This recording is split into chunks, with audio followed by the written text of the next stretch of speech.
హిందూ ముస్లిం పోలరైజేషన్కు ఒక testing గ్రౌండ్గా, battle గ్రౌండ్గా ఉన్న state Assam. అస్సాంలో 34.22% ముస్లిమ్స్ ఉంటారు.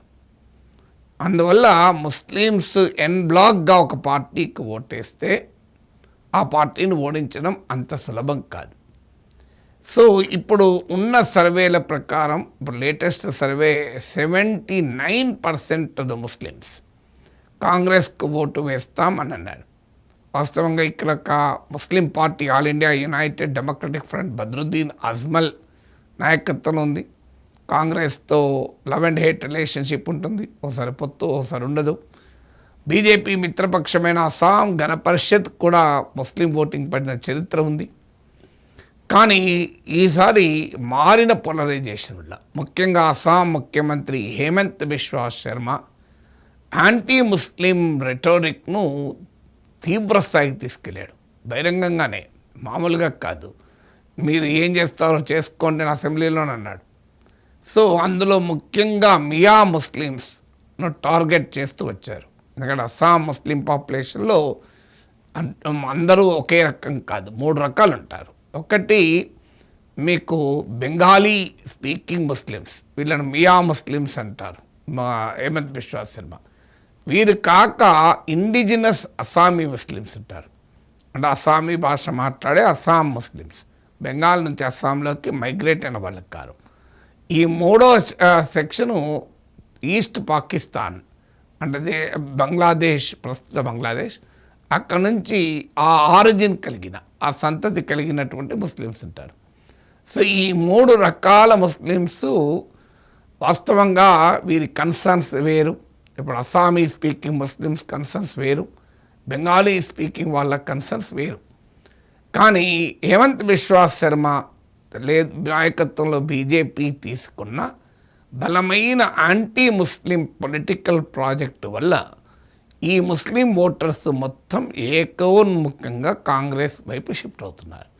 ఇది దేశంలో చాలా ప్రాంతాల్లో మనకు కనబడుతోంది. అస్సాంలో అయితే పతాక స్థాయి కనబడుతోంది.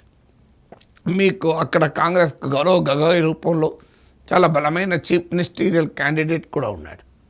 సో అందువల్ల ముస్లిం ఓటు 34%, అంటే ప్రతి 3 అస్సామీ ఓటర్లలో ఒకరు, అస్సామీ ప్రజల్లో ఒకరు ముస్లిం. అలాంటప్పుడు మరి వారి ఓటింగ్ ప్యాటర్న్ ఆటోమేటిక్గా కాంగ్రెస్కు బొనాంజాలాగా ఉండాలి. కానీ ఇక్కడే బీజేపీ అనుసరిస్తున్న ఎత్తుగడలు, వ్యూహాలు చాలా కీలకమైనవి. సో ఈ ఎత్తుగడల వ్యూహాల్లో మొదటిది ఏంటిదంటే డీలిమిటేషన్ ప్రక్రియను ఒక వెపన్గా వాడారు. సో డీలిమిటేషన్ మీకు దేశమంతటా ఇంకా జరగాలి, కానీ కాశ్మీర్లోను అస్సాంలోనూ జరిగాయి, Jammu Kashmir and Assam.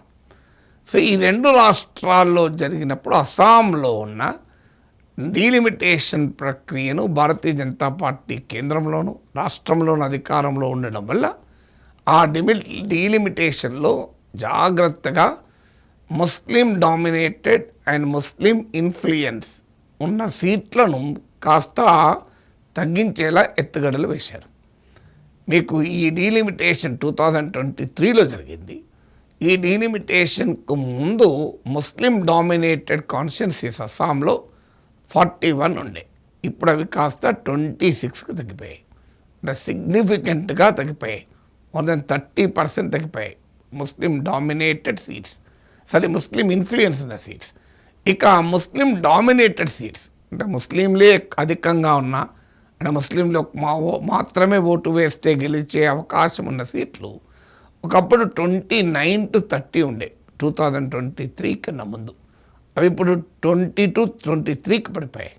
So 29-30, nearly 30 seats ఉన్నాయి, కాస్త ఇప్పుడు నియర్లీ 23కి పడిపోయాయి. ఇందులో కూడా నియర్లీ 20-25% డిక్లైన్ వచ్చింది. సో బీజేపీ ఎత్తుగడలో మొదటి ఎత్తుగడ ఏంటంటే ముస్లిం డామినేటెడ్ సీట్స్ను గణనీయంగా తగ్గించడం ద్వారా, అంటే ఆ డీలిమిటేషన్ ప్రక్రియలో కాన్స్టిట్యున్సీ బార్డర్స్ను మీకు ఒక చోట కాన్సన్ట్రేట్ అయ్యేలా, ముస్లిం ఓటర్స్ ఉన్న చోట కాన్సన్ట్రేట్ అయ్యేలా చేయడం ద్వారా ముస్లిం డామినేటెడ్ సీట్స్ను తగ్గించారు. సిమిలర్ స్ట్రాటజీ తెలంగాణలో డీలిమిటేషన్ అప్పుడు హైదరాబాద్లో చేయబోతున్నారన్నది రాజకీయ వర్గాల్లో వినిపిస్తున్న వాదన. హైదరాబాద్లో కూడా ముస్లిం డామినేటెడ్ సీట్స్ని తగ్గించి హిందూ డామినేటెడ్ సీట్స్ని పెంచి హిందూ ముస్లిం డివైడ్ తేగలిగితే హైదరాబాద్లోనే 1/3 సీట్స్ గెలుచుకోవాలన్నది బీజేపీ తెలంగాణ స్ట్రాటజీలో కీలకమైంది, అస్సాం స్ట్రాటజీ.